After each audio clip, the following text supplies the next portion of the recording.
You're listening to the world of business and taxes with Mike Lodge, keeping you informed. So let's get started.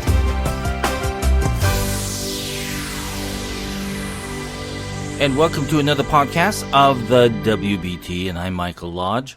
This is brought to you today by Lodge & Company, a business and tax advisory firm. You can find out more about them by going to www.lodge-co.com or by calling them at 877-778-1770.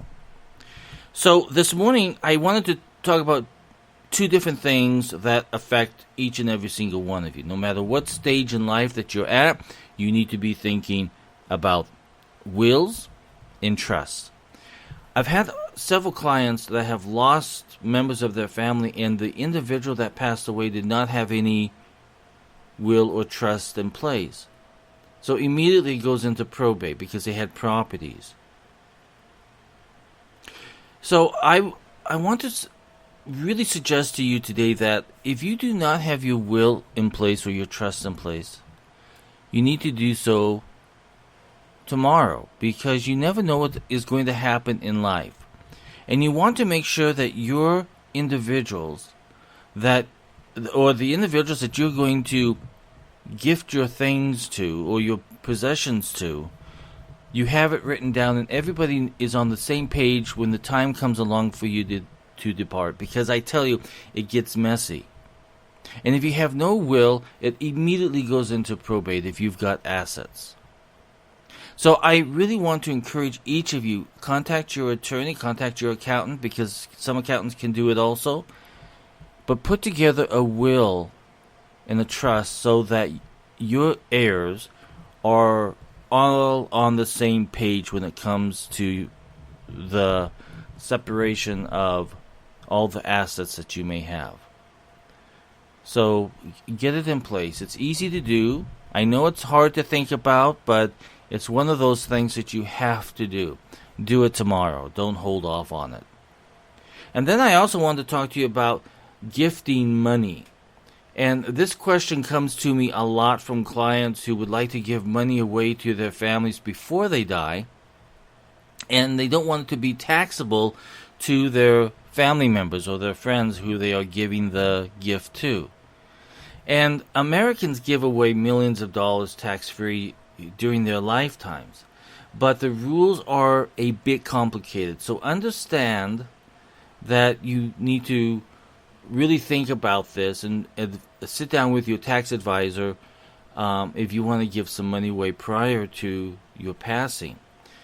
To understand how much you can give, you need to know the annual gift tax exclusion and how the estate taxes work. If you have a high net worth, you are potentially you can potentially use these rules to save you heirs millions of dollars.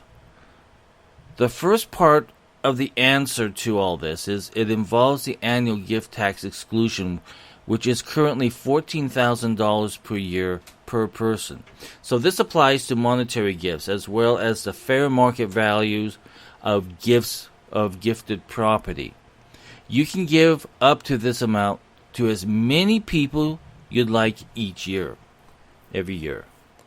And the federal government won't tax 1 cent. For example, if you have 5 children and 15 grandchildren, you can give them each $14,000 per year. So that is $280,000 in tax-free gifts every year. If you're married, you and your spouse can each make an annual tax-free gift. In other words, you and your spouse together can give every recipient up to $28,000 per year. If you give a gift worth more than the annual exclusion, and what's the annual exclusion? $14,000 or $28,000 if you're married. You won't necessarily need to pay any tax on the gift. If it simply counts against your lifetime exclusion amount for estate tax purposes. It's also worth noting that gifts to your spouse, are not counted. You can Generally give as much as you like to your spouse, 100% tax-free. The same can be said about gifts that pay tuition or medical expenses for someone, as these qualify for a special exclusion. So the lifetime exclusion for 2017, let's talk about 2017 tax year. The IRS allows a lifetime estate tax exclusion of $5.49 million. Now, if you have $5.49 million, talk to me, because when I draft your will, I'd kind of like my name on it. So, just joking. So this includes any money and property that you leave to your heirs, as well as any taxable gifts you give while you're alive. As a basic example, if you give your grandchildren a $100,000 gift in 2017, say towards the purchase of a first home, the $86,000 that is more than the annual exclusion amount will reduce your lifetime exclusion. So in other words, that 5.49, if you've given that $86,000 excess of what you were allowed to give, it will be deducted from your total $5.49 million tax exclusion.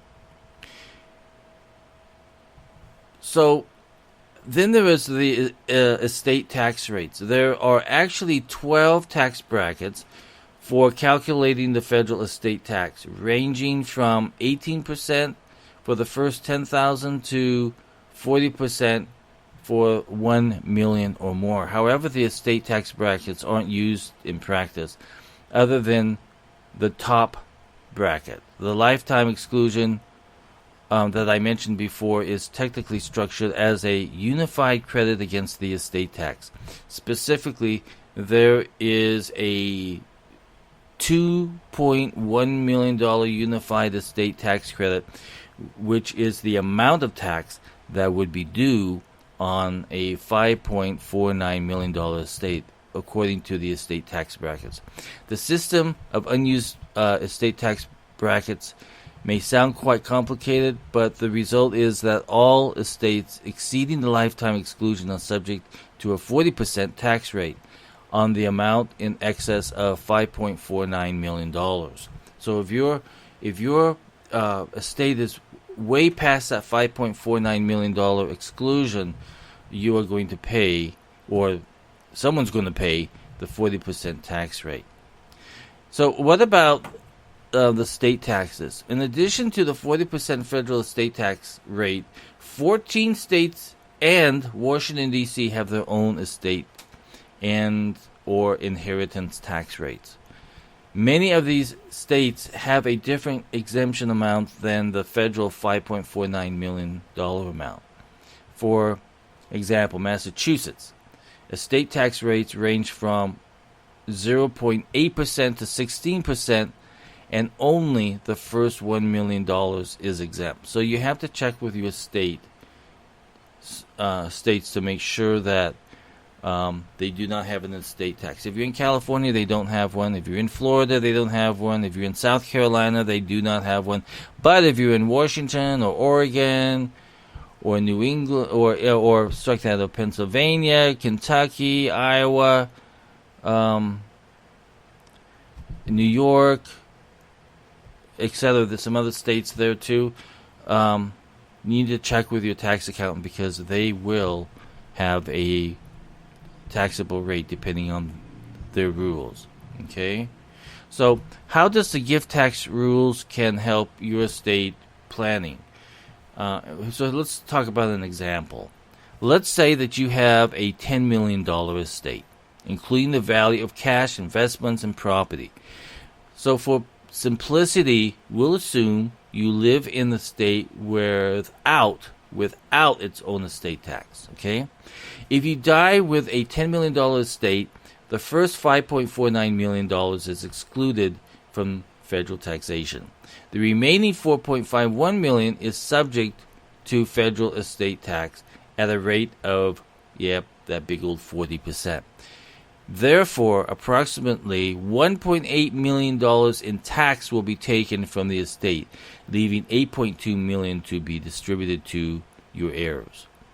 On the other hand, let's say that you started giving away your money 10 years before you die. You have 3 children, all of whom have spouses, and you also have 6 grandchildren. And let's take a note there that you can gift money to non-relatives tax-free as well. This is just an example.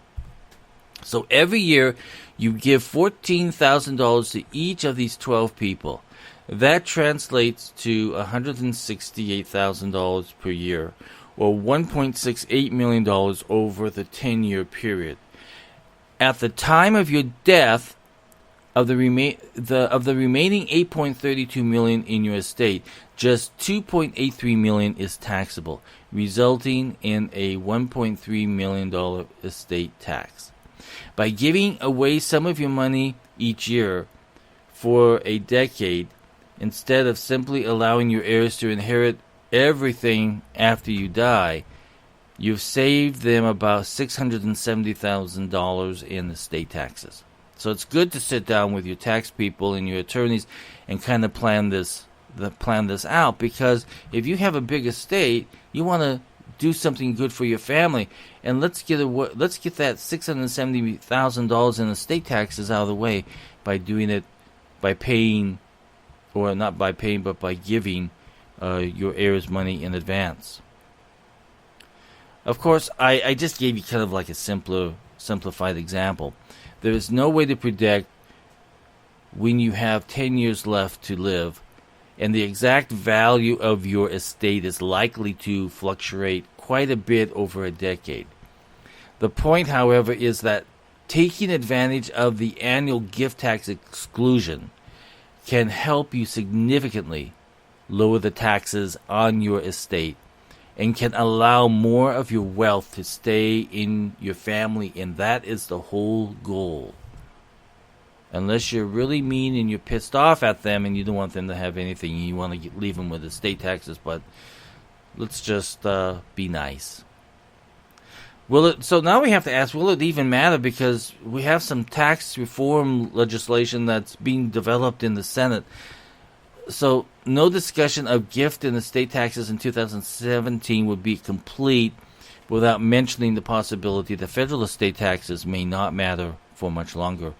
President Trump and many other Republicans have proposed getting rid of the estate tax, and with a Republican-controlled Congress, it could happen. We just have to wait and see. There's a lot of discussion. That's why I've said, in so many of my podcasts, I've said, let's simplify the tax code. Let's not make it so complicated. So I would strongly suggest that the smart estate planners don't gamble on favorable legal changes that might happen and might not happen. Therefore, if you want to be sure your estate tax is as low as possible, it's important to take advantage of the current gift tax exclusion rules, because we do not know what will happen in Congress. But we need to simplify the tax code as much as possible. And I talk about this so much because I'm very, very concerned. We have a tax return that you're filing in all these codes, and when you sign your tax return, you do not know what you're signing. I can guarantee it, you do not know what you're signing. You know the basics, but you don't know the detail. Because it's so damn complicated. And this sets people up for failure because they become afraid of the tax code. We should not be afraid of our tax laws that provide money to the government to run it. We should not be threatened by it. Remember, that's how this country was set up, because people were trying to escape the overtaxation and taxation without representation, and so they fled to this free country so that we could develop our own democracy. But our tax system has gotten out of hand and has become way complicated. So we need to do something about it. We do need tax reform, and we need it very quickly. So I hope that has answered some of your questions. And if you have a question to me on this subject, just send it to mlodge@lodge-co.com, and I will get to your question and answer it. And if